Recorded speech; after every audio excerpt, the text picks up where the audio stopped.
Let's go. Here is my story. Diamonds are a girl's best friend, right? Not always. Whoever asks you for fancy, shiny things while you're doing the very best you can, maybe doesn't always have your best interest at heart. Today on our space, college sweethearts turn first story sour. Wife left me for a rich older man and later came back begging for reconciliation. Hi, 25 male, met my wife Brenda, 25 female, in college when we were still in our early 22nd. We hit it off during our college second year. After dating for 3 years, we decided to marry. Our parents cautioned us not to make a hasty decision because we were just out of college, and I was not making much. Brenda had also just started her career and was not making much. I told Brenda that for the initial years, we would be living paycheck to paycheck. She said she was fine with it and assured me to work hard to make this work for us. A few months went very well, with both of us working to meet our needs. Life was smooth and easy for both of us. We both worked in the day, and the evenings would be all ours. Both of us made sure to spend that time well. We planned small things, or we just talked about our days.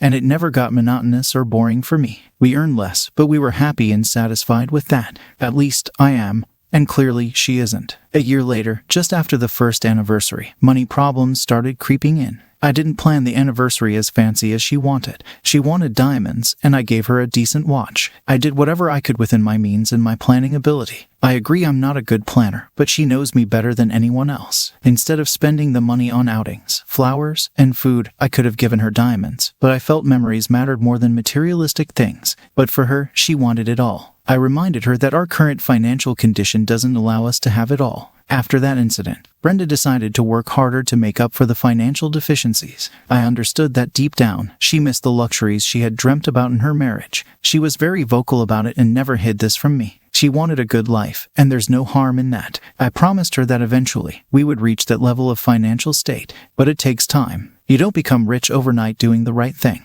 But I think she's growing impatient. Brenda herself was ambitious as well as determined, and she started finding out ways and methods to make the financial condition better. She took more freelance work and gave in extra time whenever she could. Her only aim now is to make as much money as she could to fulfill all her dreams. She also enrolled in some new courses to get better paying job opportunities. I also tried my best to put in extra hours and earn more. With the months passing by, Brenda's desire for a luxurious life is driving her restless. But even after all these efforts, the difficulties remained. The only thing that happened with this struggle was the suffering. We both met in a relationship. This financial instability and Brenda's discontentment are leading to a lot of arguments between us. Brenda is finding it impossible to live with me, and she has said it to my face a lot of times. I can see that Brenda is tiring herself more than she should have, and she's compelling me to do the same. She's always exhausted by the end of the day, and it has made her very frustrated and irritable. We are not getting to spend any quality time together. I'm not happy with what is going on, but I have no other choice. As for me, I'm also managing 2 jobs to meet her demands, but the constant pressure of the finances made me frustrated,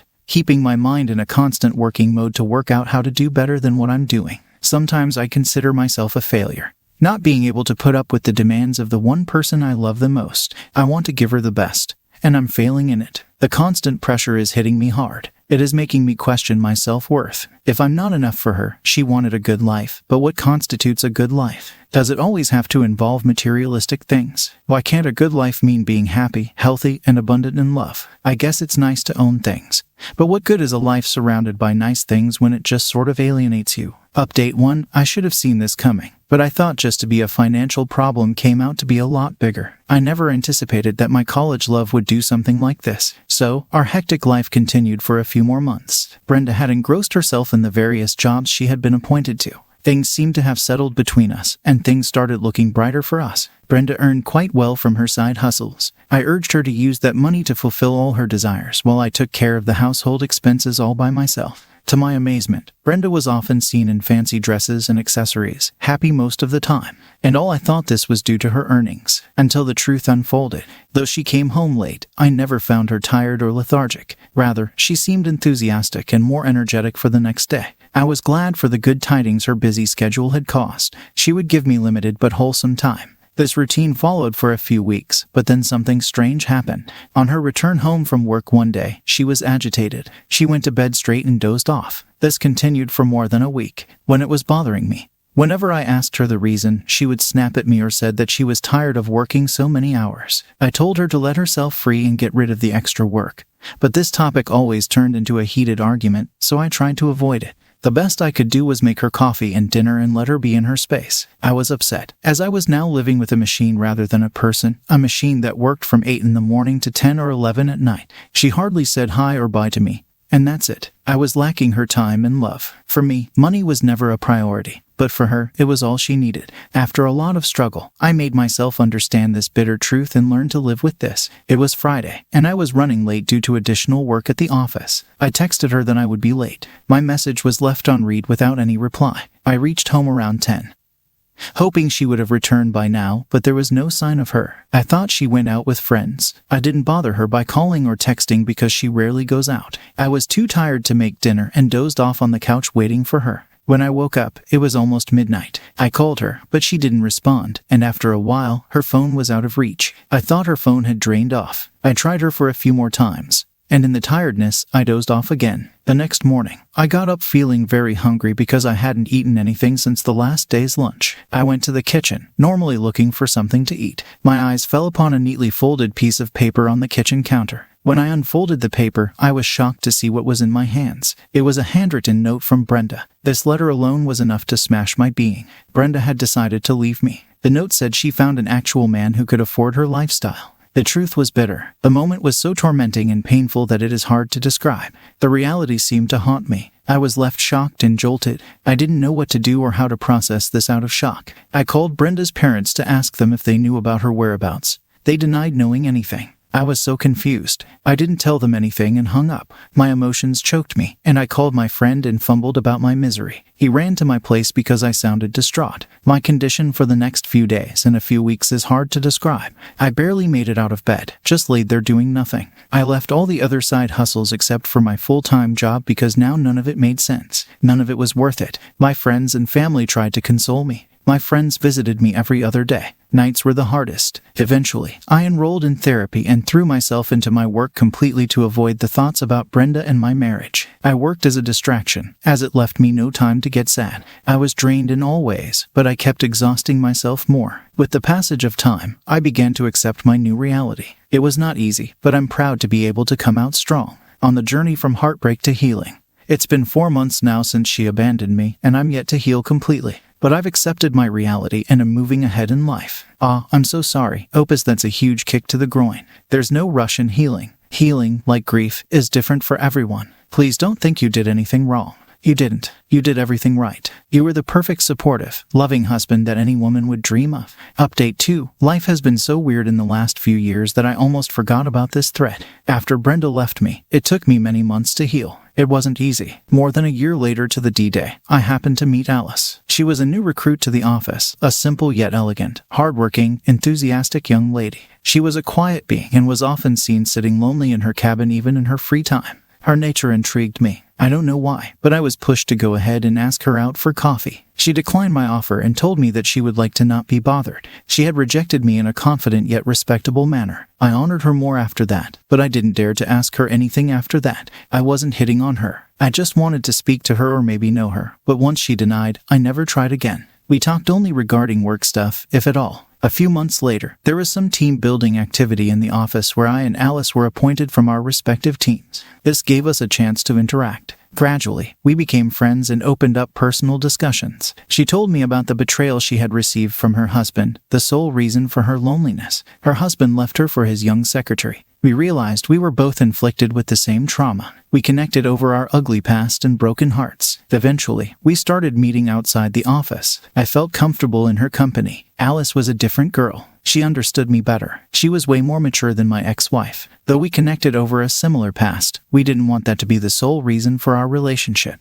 We wanted love to be the foundation of our relationship. Alice suggested couple counseling, so we took no baggage with us into our new life. We took sessions together. It has helped us to address our insecurities that had been due to the past. We took our own sweet time getting to know each other and falling in love. After being together for 2 years, I asked her out for marriage. It wasn't that I asked her out. We both knew that we wanted that, but I made the move and officially asked her to marry me. The engagement was 6 months ago. We delayed the wedding for a while as I wanted to work on my promotion first, which was due in a few months. Alice was a supportive fiancée, and she was ready to wait for me. My experience had left some insecurities, and I didn't want to lose a gem once again due to financial constraints. Alice had assured me that she was not of that type, but I didn't want to risk the chance. Last month, I got the promotion I was overdue, and it was a big day for me. Alice and I celebrated it with friends and family, and that's when we announced our wedding, which is due in 2 months. I wanted to have it immediately, but Alice suggested that we take our time for preparation and not rush into things. Since then, Alice has been busy planning for our big day bit by bit.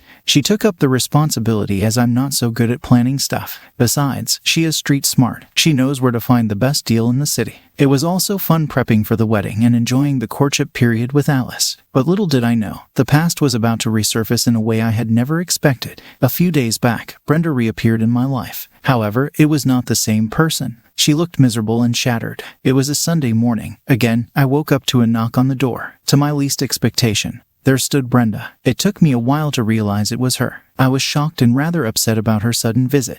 Brenda was standing there with a sense of humility and regret. She asked me if she could come inside, and we could sit and talk. I didn't quite remember if I said yes. The entire episode with her seemed like a hazy dream. The next I remember, I was sitting on the couch opposite to her and staring at her as if she was a ghost. She indeed looked like a ghost. I mean, she looked miserable. Clearly, she hadn't been treated well. I had never seen Brenda in such a state before. He started crying bitterly and told me that she had made a huge mistake of leaving me. The man for whom she left me was nothing but a fraud. He gave her everything she wanted but respect. He treated her like trash. She liked her new life for a couple of years. She had everything: cars, clothes, accessories, exotic foreign holidays, and whatnot. But soon, she realized that the man was a cheater. He laid his hands on every other woman he met, right from his secretary to his business partner to his house attendants. When Brenda got to know the reality, it was too late. Also, she realized that their relationship was not like a normal one where she could boss him around or school him for his mistakes. He treated her no less than an inanimate object he was providing for. She was not even that close to him that she could fight with him regarding his infidelity. She just had to stay there and witness everything he did.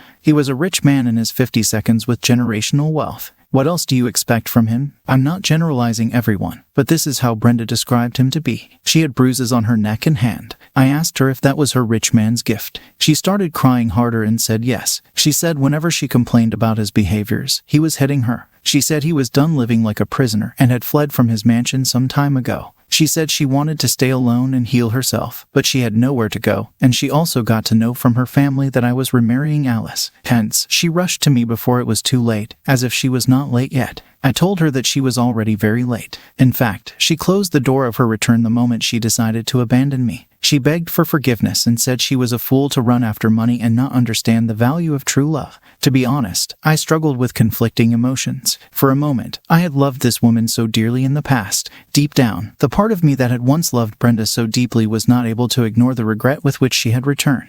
I sat there patiently listening to what she had to say. I had just moved on and was building my new life with Alice, the woman who loved me and who had helped me heal. I cannot betray her for Brenda, who was nothing but flaky and self-centered. I asked Brenda to leave because I had to step out for a meeting with the wedding planner. She cried and held my hand, asking me for one last chance. I said I was not in a state to talk to her. She had damaged me very brutally when she ghosted me, and now she again shattered my being by mere reappearing in my life. Her presence annoyed me so much that I got up and went outside of the house, asking her to leave. She ultimately left. I slammed the door behind her. Her sudden visit brought back the memories of the past. But I was more concerned about confronting this to Alice. She wasn't in town. She went to spend a few days with her grandparents. I called her immediately. Maybe it was my guilt, but we couldn't talk much. She had network disturbances in her ancestral house. We spoke a few times after that day, but I didn't dare bring up this topic. I don't intend to hide this from her, but she's in a limited network zone, and I don't want to discuss this over a phone call. She's supposed to return tomorrow, and I'm nervous about how she's going to react to Brenda's visit. Brenda is my past, and she would never become my present or future, but I'm scared that this would ruin my chances with Alice. I'm crap scared. If you're honest and Alice is the woman you claim to be, there's nothing to worry about. Also, you wouldn't ever seriously consider going back to Brenda. There's nothing Brenda could give you that would make you happy. Alice makes you too happy. You guys have built something so special that not a lot of people can say the same. Brenda is old news. She shows the path. She's Update 3 on Update 3. Alice returned from her grandparents excited and thrilled, telling me about all the gifts and heirlooms she got from her grandparents and great-uncle. I tried to act normal, but she sensed the struggle I was going through. She knew I was distracted. She asked me politely what the matter was. It was then that I could not control myself. I blurted out everything. I told her about the unexpected return from Brenda, her regrets over the past decision, and her pleadings for another chance. Now I could see the insecurity in Alice's mind, but she kept her calm. She didn't say anything, just nodded throughout and asked me about my decision. I held her and assured her that there was nothing to decide. I never had a second thought about our marriage. I loved Alice and wanted to spend my life with her. I told her that I was nervous because I was in a dilemma, but because I feared how she would react to Brenda's visit. She acted maturely and said it didn't matter to her until I was unmoved by Brenda. A few days later, Brenda again showed up at my house. I wasn't home. Alice answered the door. Brenda lost her mind seeing Alice in the house. She asked Alice to call for me, but when she got to know that I wasn't home, she hurled abuses at Alice, accusing her of being a homewrecker. Alice said she was calm for a while and asked Brenda to come when I was there, but she kept calling her names. Alice then gave Brenda the piece of her mind. It led to a huge argument between them. When Alice threatened to call the police on Brenda. After that incident, I received several calls and texts from Brenda, but I didn't answer them all. One day, she also showed up at my workplace, but I didn't meet her after waiting for hours. When she was about to leave, she saw Alice in the office and unleashed her frustration upon her. Alice called the office security to throw out Brenda. I was feeling bad that Alice had to go through so much because of my past. I have had enough now, too. It was the time to put Brenda in her place and let her know she wasn't worth the second chance. Regrets alone don't count. I called Brenda's parents and asked her for her location. I took Alice along with me and knocked on her door. Her parents might have told her that I took her address. She answered the door excitedly, but seeing Alice with me, she turned bitter. Seeing her face, I couldn't resist my anger and frustration. I started blurting out things. I tried to keep my words less severe, but I managed to express the pain and disappointment that had been built up in me. I told her up front that I loved Alice and was going to spend the rest of my life with her,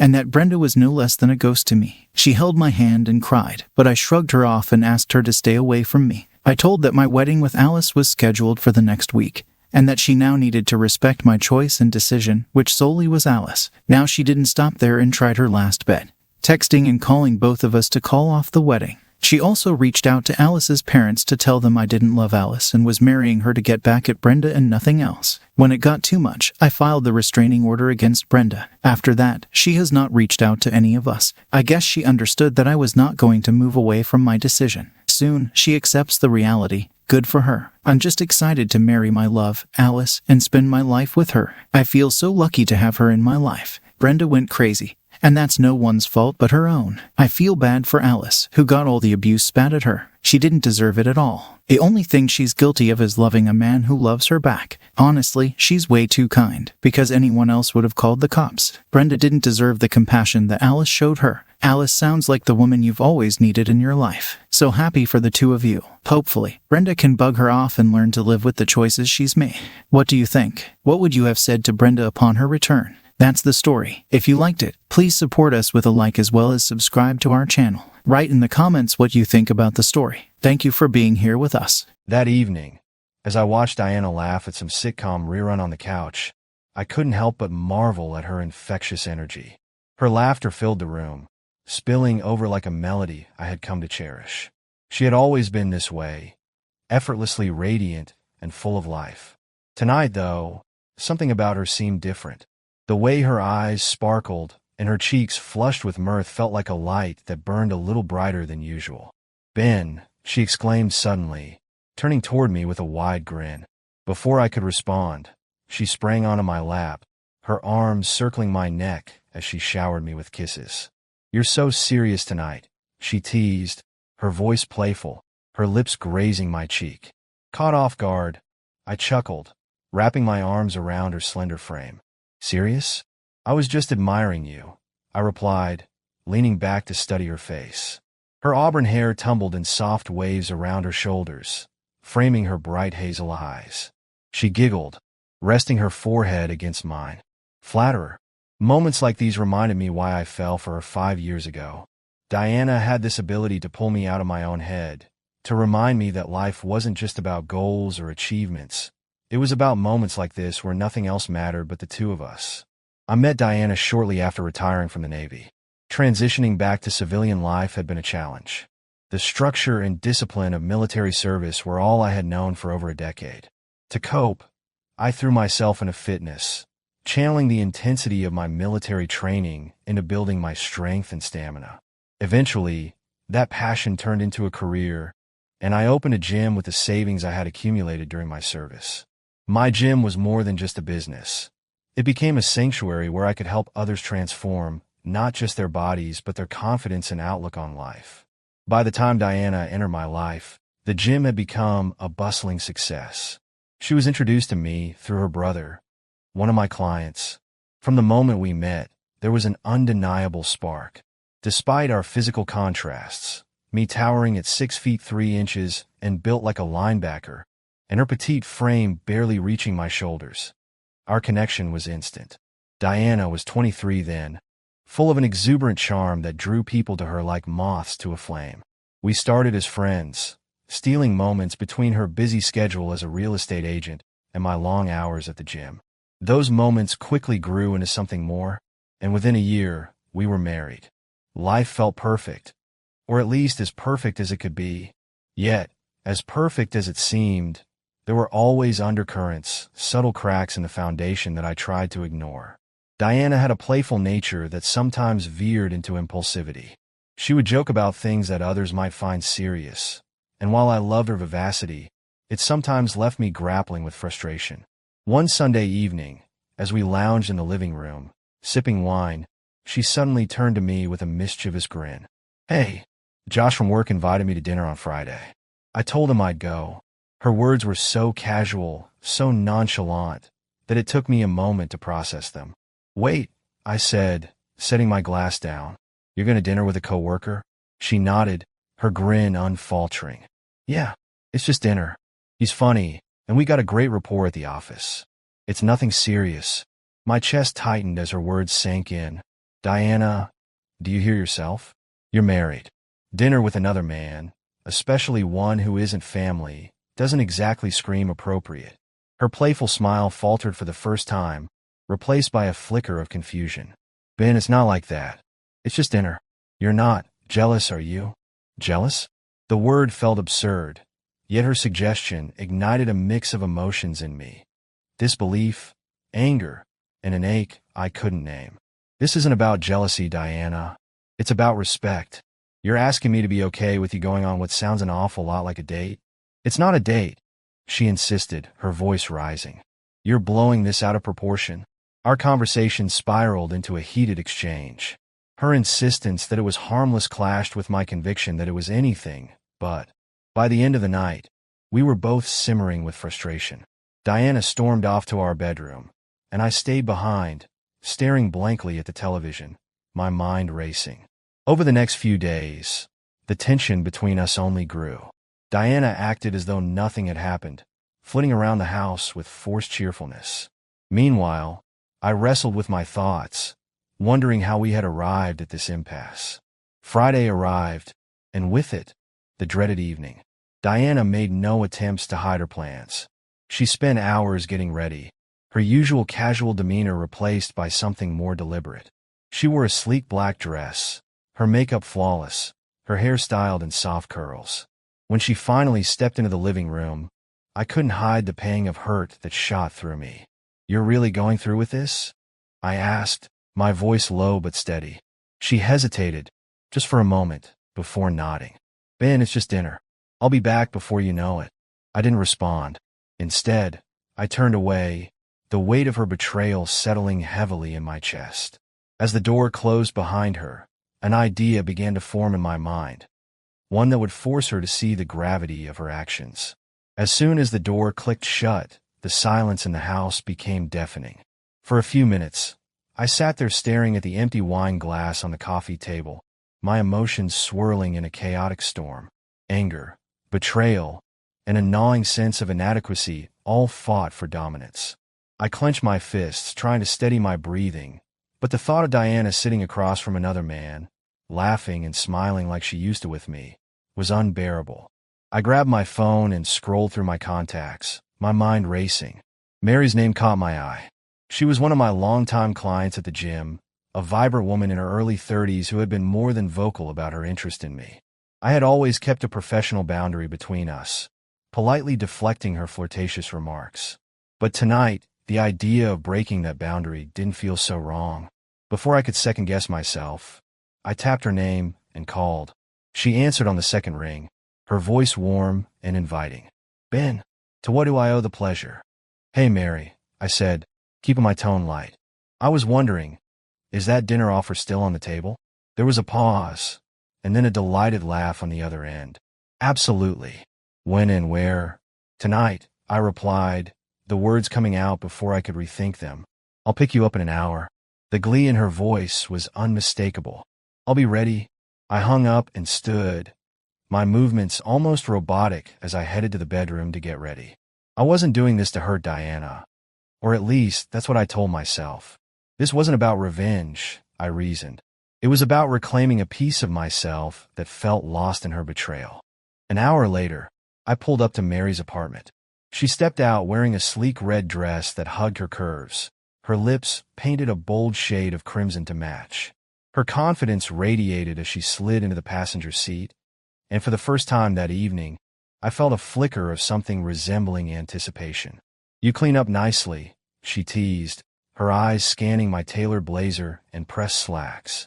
"You're not so bad yourself," I replied with a small smile. Our evening began at an upscale restaurant downtown.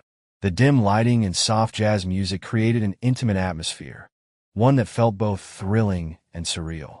Mary was a natural conversationalist, her laughter bright and infectious. For a while, I managed to push thoughts of Diana out of my mind, allowing myself to enjoy the company of someone who seemed genuinely interested in me. After dinner, Mary suggested we head to a nearby lounge for drinks. The atmosphere there was livelier, with upbeat music and a bustling crowd. We found a cozy corner booth, and as the night wore on, the tension I had been carrying all week began to ease. Mary leaned in closer, her hand resting lightly on my arm as she spoke. Her touch was warm, her gaze unwavering, and for a fleeting moment, I wondered what it would be like to pursue something real with her. But no matter how engaging Mary was, a part of me remained tethered to Diana. Images of her smiling across the table at Josh, laughing at his jokes, played on an endless loop in my mind. The thought made my stomach churn, even as I forced myself to stay present. When the night came to an end, I walked Mary to her door. She turned to face me, her eyes searching mine. "Ben," she began softly, "I don't know what's going on in your life, but I hope tonight helped." It did, I admitted, my voice tinged with gratitude. "Thank you, Mary." She stepped closer, her hand brushing against my cheek. "You deserve someone who appreciates you," she whispered before pressing a gentle kiss to my lips. The kiss lingered, and for a brief moment, I let myself get lost in it. But as I pulled away, guilt began to creep in. This wasn't who I was. This wasn't how I wanted to deal with my pain. "Good night, Mary," I said, stepping back. Her smile was bittersweet. "Good night, Ben." When I returned home, the house was dark. Diana hadn't come back yet. I stood in the living room for a long time, the weight of the night pressing down on me. The satisfaction I had hoped to feel was nowhere to be found. Instead, I felt hollow, the reality of our situation sinking in. Hours later, I heard the faint sound of the front door creaking open. Diana tiptoed inside, her shoes in hand, but froze when she saw me sitting on the couch. Her expression was a mixture of guilt and surprise. "You're still up?" she asked, her voice barely above a whisper. I nodded, my gaze steady. "How was your dinner?" She hesitated, clearly caught off guard by my calm demeanor. "It was fine. We just talked. Nothing happened." Her attempt to downplay the evening only fueled the fire inside me. "Nothing happened," I repeated, my tone dripping with sarcasm. "Diana, do you even understand how this looks? How it feels?" She sighed, her shoulders slumping. "Ben, I told you it wasn't like that. Josh is just a friend. Friends don't take each other out to dinner in the middle of the night," I snapped, my voice rising despite my efforts to stay composed. "You've crossed a line, Diana, whether you want to admit it or not." Her eyes filled with tears as she stepped closer. "I didn't mean to hurt you," she whispered. "I wasn't thinking. I didn't realize." "You didn't realize what?" I interrupted, standing to face her. That your actions have consequences? That your innocent dinner would feel like a betrayal? She reached for me, but I stepped back, the distance between us growing both physically and emotionally. I need time to think, I said, my voice firm. About us. About where we go from here. Ben, please, she pleaded, her tears flowing freely now. I love you. I don't want to lose you. Then you should have thought about that before agreeing to dinner with another man, I replied coldly. I turned and walked away, leaving her standing alone in the darkened living room. As I shut the door to the guest room behind me, I couldn't ignore the sinking feeling in my chest. Diana's betrayal had shattered something between us, and I wasn't sure if it could ever be repaired. The next morning, the sunlight streaming through the blinds felt almost mocking. I had barely slept, my thoughts running in circles all night. Every time I closed my eyes, I saw Diana at that dinner, laughing at another man's jokes, giving him the smiles that used to be mine. I sat up, running a hand over my face as exhaustion settled heavily in my bones. I found Diana in the kitchen, her back to me as she stood at the stove. She was making pancakes, a ritual she usually reserved for days she wanted to smooth things over. The smell of butter and syrup filled the room, but it did little to lift the weight pressing down on me. Morning, she said softly, glancing over her shoulder. Her voice was tentative, as if she wasn't sure how I'd respond. Morning, I replied, my tone neutral. I moved to the coffee maker, pouring myself a cup and leaning against the counter. The silence between us was heavy, the unspoken tension palpable. Diana set a plate of pancakes in front of me, then sat across the table, her hands clasped tightly together. She looked up at me, her hazel eyes filled with uncertainty. Ben, I know I hurt you. I know what I did was wrong. I took a sip of coffee, letting her words hang in the air. Part of me wanted to tell her exactly how much she'd hurt me, to lay bare the depth of my anger and disappointment. But another part of me was too tired to fight anymore. You didn't just hurt me, Diana, I said finally, my voice steady. You broke something between us, something I'm not sure can be fixed. Her eyes filled with tears, and she reached across the table, her hand resting lightly on mine. I don't want to lose you, Ben. I'll do anything to make this right. Please just tell me what to do. I pulled my hand away, the gesture making her flinch. It's not that simple, I said standing. You can't just undo what you've done. Trust doesn't work like that. I left the table, grabbing my keys and heading for the door. Where are you going? She called after me, her voice tinged with panic. I need some air, I replied without turning back.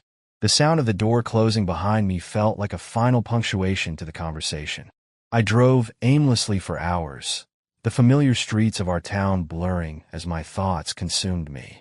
Eventually, I found myself at the gym, the one place that had always offered me a sense of control. The rhythmic clang of weights and the hum of treadmills were a comforting backdrop as I worked through my emotions with every rep, every punch of the heavy bag. Mary was there, her presence impossible to ignore. She gave me a knowing smile as she approached, her ponytail swaying with each step. Hey, stranger, she said, her tone light. Rough night. You could say that, I replied, wiping the sweat from my brow. She studied me for a moment, her expression softening. You know, Ben, if you ever need someone to talk to, I appreciate that, Mary, I said, cutting her off gently. But I've got to figure this out on my own. She nodded, her smile fading slightly. I get it. Just don't forget you have people who care about you. Her words lingered in my mind long after she walked away. As much as I appreciated her support, I knew that the answers I sought couldn't come from anyone else. This was something I had to face with Diana, no matter how painful it might be. When I returned home that evening, Diana was waiting for me in the living room. She looked smaller somehow, her usual confidence replaced by an almost childlike vulnerability. Ben, she began, standing as I entered. I've been thinking all day, and I realize now how much I've taken you for granted. I crossed my arms, leaning against the doorway. Go on. She took a deep breath, her hands twisting nervously. When Josh asked me to dinner, I didn't think about how it would affect you. I didn't think about what it would mean for us. I was selfish, and I let my impulsiveness hurt you. And for that, I'm sorry. Her words were sincere, but sincerity alone wasn't enough. Do you even understand why it hurt me, Diana? It's not just about the dinner. It's about the fact that you thought it was okay to put someone else's attention above our marriage. Tears spilled down her cheeks as she nodded. I do now. I was wrong. I see that. And I'll do whatever it takes to earn back your trust, Ben. Just tell me how. I stared at her, the woman I had loved so fiercely, now standing before me broken and pleading. Part of me wanted to forgive her, to take her in my arms and pretend none of this had happened. But another part of me, the part that still ached from her betrayal, wasn't ready. I don't know if I can tell you how to fix this, I said finally. But if you're serious about making things right, then you need to start by proving it. Not with words, but with actions. She nodded quickly, her tears falling freely. I will. I promise. Over the following weeks, Diana made good on her promise. She went out of her way to show me how much she valued our marriage.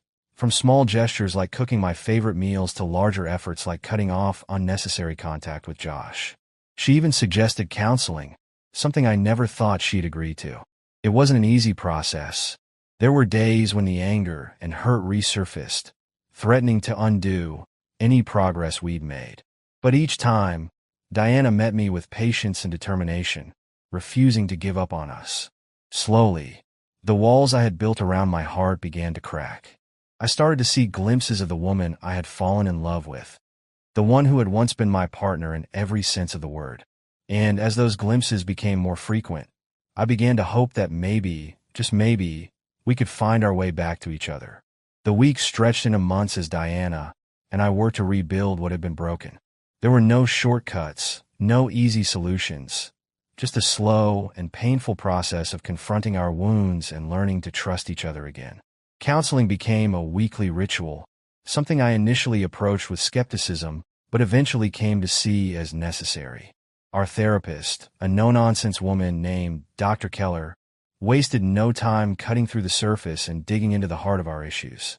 Ben, she said during one session, her piercing gaze fixed on me, you're holding on to anger like it's armor. But that armor isn't protecting you. It's isolating you.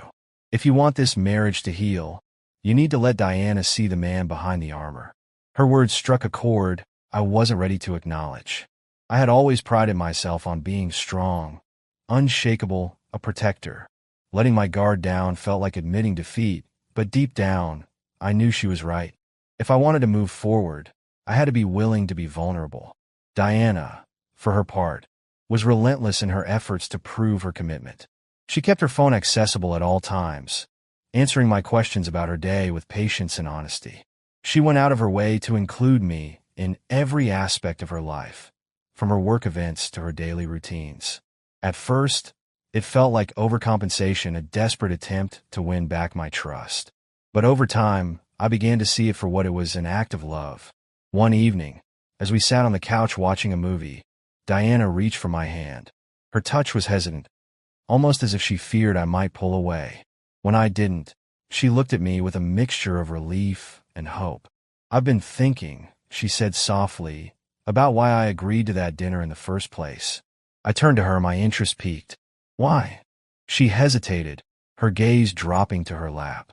I think I was trying to feel something I thought I'd lost. Not because of you, she added quickly, looking up, but because of me. I've been so caught up in my own insecurities, in trying to prove myself at work, that I forgot what really matters. Her admission caught me off guard. It was the first time she had truly opened up about her own struggles, and it made me realize how much I had overlooked. In focusing on my own pain, I hadn't considered that she might be carrying her own burdens. I never wanted to hurt you, Ben, she continued, her voice trembling. And I hate myself for the fact that I did. But I'm trying. I'm trying so hard to be better. For the first time in months, I felt a flicker of understanding, a glimpse of the woman who had been hurting just as much as I had. I reached out, taking her hand in mine. I see that, I said quietly. And I'm trying too. As the months wore on, the cracks in our relationship began to mend. We rediscovered the small joys that had once brought us together. Lazy Sunday mornings spent sipping coffee on the porch, impromptu road trips to nowhere, and quiet nights sharing stories about our day. Each moment felt like a step forward, a reminder that despite everything, there was still something worth fighting for. One day, Diana surprised me by suggesting we take a weekend getaway to the cabin where we had spent our honeymoon. The idea filled me with both excitement and apprehension. That cabin held some of my happiest memories, but returning there also felt like a test, a way to see if we could recapture the magic that had once defined us. When we arrived, the familiar sight of the rustic wooden cabin nestled among towering pines brought a rush of nostalgia. Diana was practically glowing as she unpacked our bags, her excitement contagious. That first evening, we sat by the fireplace, the crackling flames casting a warm glow over the room. Diana pulled out a photo album she had brought along, flipping through pictures of our wedding day. As I looked at the images of us laughing, dancing, and stealing kisses, I felt a pang of longing for the simplicity of those days. "Do you remember this?" she asked, pointing to a photo of us standing by the lake, our arms wrapped tightly around each other. I nodded, a small smile tugging at my lips. "You made me carry you all the way back to the cabin because you didn't want to get your shoes wet." She laughed, the sound light and genuine. "I was such a diva." "You still are," I teased, earning a playful swat on the arm. As the night wore on, we talked about everything and nothing. Our dreams, our fears, the mistakes we had made, and the lessons we had learned. For the first time in a long time, it felt like we were truly connecting, not as two people trying to fix something broken, but as partners who genuinely wanted to grow together. The trip to the cabin marked a turning point in our relationship. It didn't erase the past or magically solve all our problems, but it reminded us of what we had to fight for. In the months that followed, we continued to rebuild, piece by piece, brick by brick. There were still challenges, of course, moments of doubt and flashes of anger that threatened to undo our progress. But each time, we faced them together, leaning on the foundation we had worked so hard to rebuild. One evening, as we sat on the porch watching the sun dip below the horizon, Diana reached for my hand. "Thank you," she said, her voice soft, "for not giving up on us." I turned to her, my chest tightening with emotion. "Thank you for giving me a reason not to." In that moment, I realized that while our journey had been anything but easy, it had made us stronger. We weren't the same people we had been before the betrayal, and our relationship wasn't the same either. But maybe that was okay. Maybe, in learning to face the hard truths and fight for what mattered, we had discovered something even deeper, a love that could withstand the storms. And as I looked at Diana, her head resting on my shoulder, I knew that whatever the future held, we would face it together. For nearly 3 decades, Henry Wallace believed he had been the anchor of his marriage. His relationship with Clara had weathered turbulent storms, a devastating miscarriage that shattered their dreams of a second child, relentless financial struggles that left them counting every penny, and the gradual erosion of youthful passion that once defined their union. To Henry, their bond was forged in resilience and love, a foundation strong enough to endure anything. But that belief was obliterated one fateful evening when Clara, her voice trembling and eyes downcast, admitted a secret she could no longer keep. It was not a confession born of anger or resentment, but of an aching void within her soul. She spoke of a yearning she couldn't silence, a desire to reclaim the vitality she had long since buried beneath the routines of their life. "I've forgotten what it feels like to be alive, Henry," she whispered, her voice barely audible. "And I don't know how to find myself anymore." Her words lingered like a thundercloud over their dimly lit living room. Henry was stunned, his mind racing to process the revelation. His wife's sorrow was real, palpable, and he felt powerless to reach her through the fog of her discontent. Their daughter, Lauren, had noticed Clara's despair long before Henry had. Lauren was bold, unfiltered in her opinions, and unapologetically modern in her views on relationships and personal fulfillment. "Mom," Lauren had once said during a rare heart-to-heart, "you can't spend your whole life sacrificing for others and forget about yourself. It's okay to want more." Lauren's advice took an unexpected turn. "Maybe you just need to do something drastic," she suggested one evening over tea. Clara, startled, asked what she meant. "Like an adventure?" Lauren shook her head. "No, I mean something to shake up your life, even if it's unconventional." Clara frowned. "I don't understand." Lauren hesitated before continuing. "Look, Mom, what I'm saying is, maybe you need to feel wanted again, even if it's just for one night. The implication hit Clara like a cold gust of wind. An affair, she said, disbelief etched in her voice. Lauren, how could you suggest that? I'm not saying it lightly, Lauren replied. But life's too short to be miserable. And you've been miserable for years. If there's even a chance this could help you find yourself again, why not consider it? Clara's initial reaction was shock, but the seed of the idea was planted. Over the following weeks, Lauren's words festered in her mind. She began to view her interactions with Alex, the widower who lived 3 streets over, through a different lens. Alex was kind, thoughtful, and bore the quiet strength of someone who had endured profound loss. His wife's battle with cancer had left him a grieving, yet empathetic man. They had shared brief conversations at neighborhood gatherings, but Clara had always dismissed any spark between them as harmless. As days turned into weeks, Clara's internal conflict deepened. The thought of reaching out to Alex felt absurd and wrong, yet it refused to fade.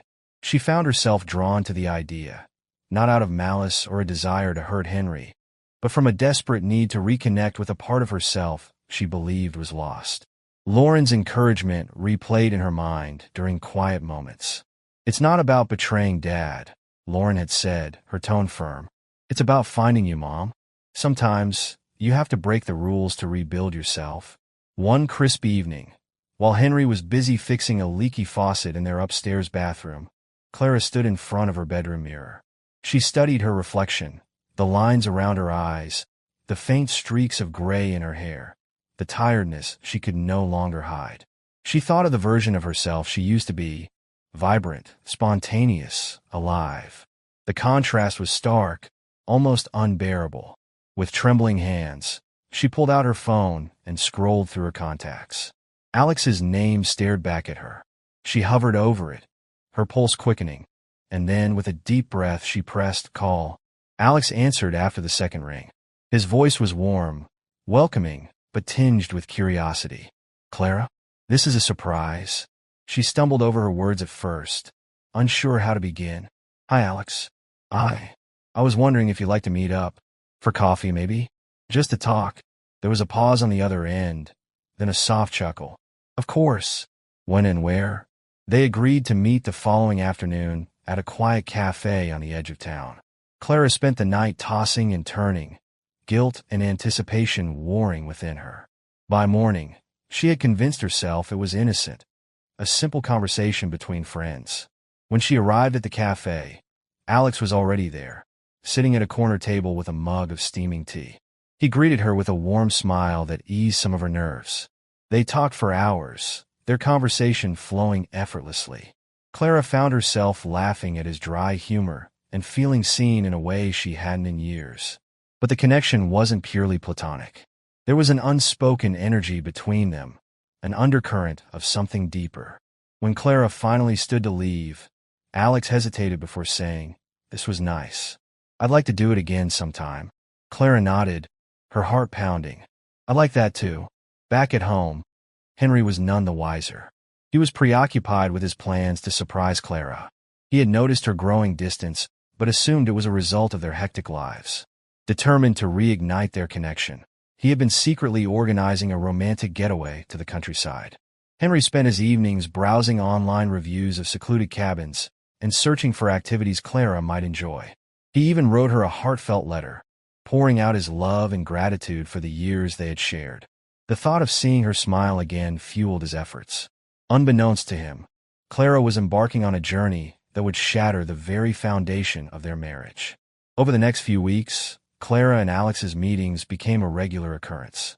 What started as coffee dates evolved into long walks, shared dinners, and moments of stolen intimacy. Each encounter made Clara feel more alive, but it also deepened the chasm of guilt she carried. She tried to rationalize her actions, telling herself it was temporary, a means of finding clarity. One night, as she stood on Alex's porch after an evening together, he reached out and brushed a strand of hair from her face. The gesture was tender, electric. Clara felt a rush of emotions she couldn't suppress. When their lips met, it was both exhilarating and devastating. Henry's carefully constructed plan unraveled the moment he received a text from Lauren. "Dad, I think you should know. Mom's with Alex tonight. The words hit him like a physical blow. At first, he dismissed it as a misunderstanding. Clara couldn't betray him like that. But the evidence was undeniable. Henry's heart raced as he dialed Lauren's number, his voice shaking with desperation. "What's going on, Lauren? Tell me this isn't true." Lauren's response was cautious, almost apologetic. "Dad, I don't want to tell you, but Mom's been struggling. She's trying to find herself again. Maybe this is her way of doing that." Henry's disbelief turned to anger. "Her way of doing that? By cheating on me? And you knew?" The conversation ended with harsh words, leaving Henry reeling.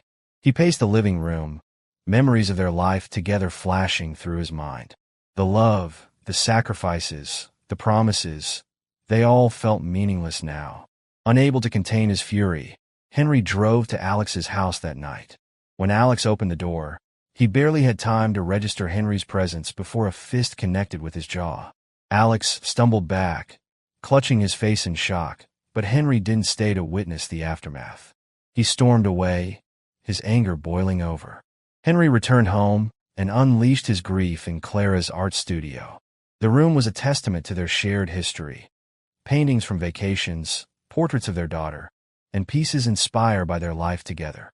One by one, he tore them from the walls, feeding them to a fire he had started in a metal bin. The flames consumed their memories, turning them to ash. When the destruction was complete, Henry wrote a short note and left it on the kitchen table. "Clara, you've broken my heart. I can't stay. Goodbye." The house was silent as Henry packed a small suitcase. Each item he folded felt like a fragment of his life slipping away. He grabbed his passport, tucked it into the bag, and walked out the door without a backward glance. The crisp night air bit at his skin as he climbed into his car, the engine's roar breaking the eerie quiet. He didn't know where he was headed, only that he couldn't stay. As dawn began to creep over the horizon, Henry found himself at a small airport on the outskirts of the city. He parked in the nearly empty lot, staring at the terminal in front of him. His mind drifted to a dream he had buried long ago, a trip to Portugal, where he could lose himself in the cobblestone streets, the sound of fado music, and the rolling vineyards. Using the last of his savings, Henry purchased a one-way ticket to Lisbon. It was a reckless decision, but recklessness felt better than the suffocating pain of betrayal. Hours later, he was airborne, the familiar contours of his life shrinking beneath him as the plane soared into the clouds. He felt a strange mix of relief and sorrow, unsure of what lay ahead. Back at home, Clara returned from Alex's house to a scene she could never have imagined.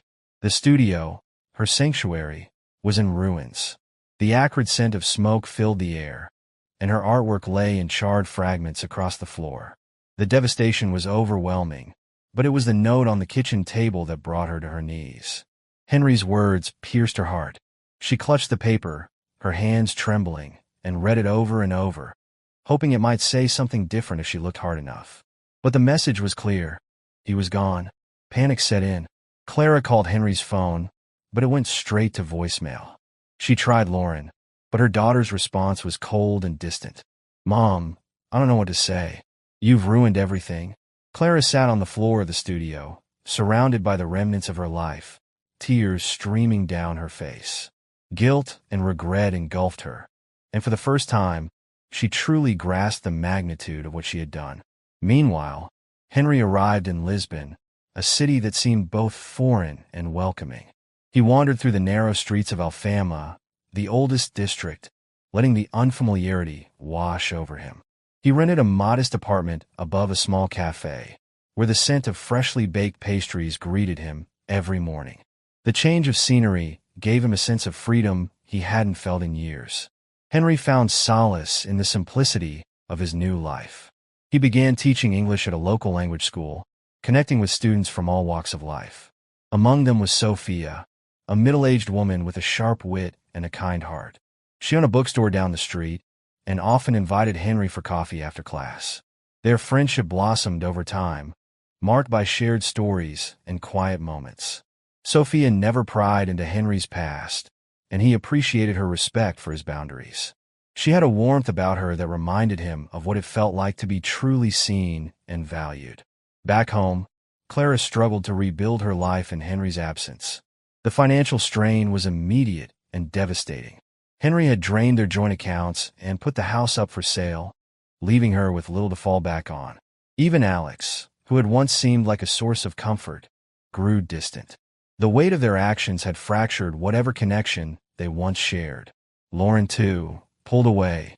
She blamed herself for encouraging Clara to take such a drastic step and couldn't bear to face the consequences. Clara found herself alone, grappling with the fallout of her choices. Each day brought new challenges. The bills piled up, her social circle dwindled, and the isolation became suffocating.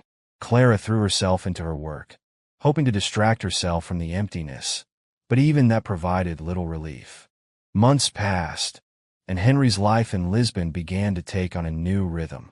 He found joy in small things, walking along the Tagus River at sunset, discovering hidden corners of the city, and sharing quiet evenings with Sophia. Though he rarely thought about Clara anymore, there were moments when memories of their life together crept in. They no longer brought pain, but a bittersweet sense of closure. One evening, as he and Sophia shared a bottle of wine on her bookstore's rooftop, she asked, "Do you ever think about going back?" Henry shook his head. "There's nothing left for me there. My life is here now." Sophia nodded, her gaze thoughtful. "Sometimes, the only way to heal is to let go completely." Her words resonated with Henry. For the first time in years, he felt truly at peace with his choices. Back in the small town they had once called home, Clara's life continued to unravel. The house was sold, and she moved into a cramped apartment on the edge of town.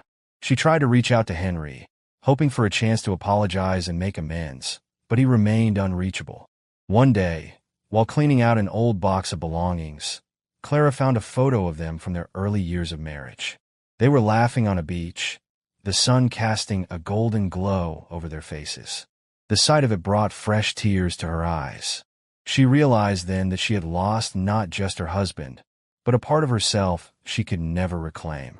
Henry's journey of self-discovery continued. He began writing about his experiences, penning essays and short stories that reflected the twists and turns of his life.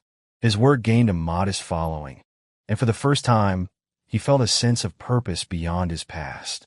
Sophia encouraged him to embrace his new identity, and together they explored the possibilities of the future. Though their relationship remained platonic, there was an undeniable bond between them, a connection born of mutual respect and understanding. In time, Henry found himself standing on a beach in Cascais, the sun setting over the Atlantic. He closed his eyes and took a deep breath, feeling the weight of his old life finally lift. For the first time in decades, he felt free. As weeks turned to months, Clara's life became a quiet routine of solitude and self-reflection. The vibrant, dynamic woman she once was felt like a distant memory. She spent her evenings journaling, hoping to make sense of the wreckage and find a way forward. Her guilt over what she had done to Henry weighed heavily, but she knew that dwelling on the past wouldn't bring him back. One afternoon, she received a letter in the mail with no return address. Her heart raced as she opened it, hoping it might be from Henry. Inside was a single page with his unmistakable handwriting. "Clara, I don't know if this letter will bring you closure or more pain, but I felt it was necessary. I've spent the past year rebuilding myself in a place far removed from our life together. For a long time, I carried the weight of anger and betrayal, but I've come to realize that clinging to that only chained me to the past. I loved you deeply, and I don't regret the years we shared. But what happened between us was a breaking point, and it forced me to reevaluate everything I believed about myself and our marriage. I've found peace here, and I hope you can find the same someday. This letter isn't a doorway to reconciliation. It's my final goodbye. I wish you well, Henry." Clara clutched the letter, her hands trembling as tears spilled onto the page. It was a bittersweet relief to know that Henry had found peace, even if it meant he was truly gone from her life. She folded the letter carefully and placed it in a keepsake box alongside their old photo. It was a small way of holding on to what once was while accepting that it was now only a memory. In Lisbon, Henry continued to thrive in his new life. His writing gained recognition, and his essays were published in local magazines. The stories resonated with readers, many of whom saw in his words the universality of heartbreak and the possibility of renewal. One evening, as he was closing up the language school, Sophia approached him with a familiar twinkle in her eye. "You've been hiding something from me," she teased, holding up a copy of a magazine with his name on the cover. Henry laughed, a genuine, unguarded sound that felt like sunlight breaking through clouds. "I didn't want to make a big deal out of it." "It is a big deal," she insisted, her smile widening. "You've turned your pain into something beautiful." Her words stayed with him as he walked home that night. For so long, Henry had defined himself by the roles he played: husband, father, provider. Now, for the first time, he felt defined by his own identity, untethered from the expectations of others. Clara, meanwhile, began the slow process of rebuilding her life. She started volunteering at a local community center, teaching art classes to children. The work gave her a sense of purpose, a way to channel her creativity and reconnect with a part of herself she had neglected for years. Over time, she developed friendships with other volunteers, finding solace in their shared experiences. They encouraged her to showcase her art again, and she reluctantly agreed to host a small exhibition at the center. It was a modest affair, but the positive feedback she received reignited her passion for painting. Though she still thought of Henry often, Clara came to understand that their separation was a catalyst for her own growth. She regretted the pain she had caused him, but she knew she couldn't rewrite the past. All she could do was move forward. Years later, on a sunny afternoon in Cascais, Henry sat at a seaside cafe with Sophia. They watched the waves roll in, the salty breeze carrying the sounds of laughter from nearby families. Henry's phone buzzed with a message, a photo from his editor of the cover of his first published book. The title was simple yet profound: Breaking and Becoming. Sophia raised her glass in a toast. To new beginnings. Henry clinked his glass against hers, a contented smile on his face. To finding ourselves. Clara's journey also led her to new horizons. Her art gained recognition in local galleries, and she even hosted workshops to help others explore their creativity. She had found peace in her solitude, learning to embrace her independence and the lessons life had taught her. On the anniversary of what would have been her and Henry's 35th wedding year, Clara visited the beach where they had taken the photo she cherished. She stood barefoot in the sand, letting the waves lap at her feet. Closing her eyes, she whispered, "Thank you, Henry, for everything." Though their lives had taken separate paths, both Henry and Clara had found healing in their own ways. They had learned that even in the face of heartbreak and loss, it was possible to rebuild, to grow, and to find joy again. The scars of their past were permanent, but they no longer defined them. Instead, they were reminders of their resilience and the strength it took to begin anew. In the end, what mattered most was not what they had lost, but what they had gained: a sense of self, a renewed purpose, and the ability to face the future with hope.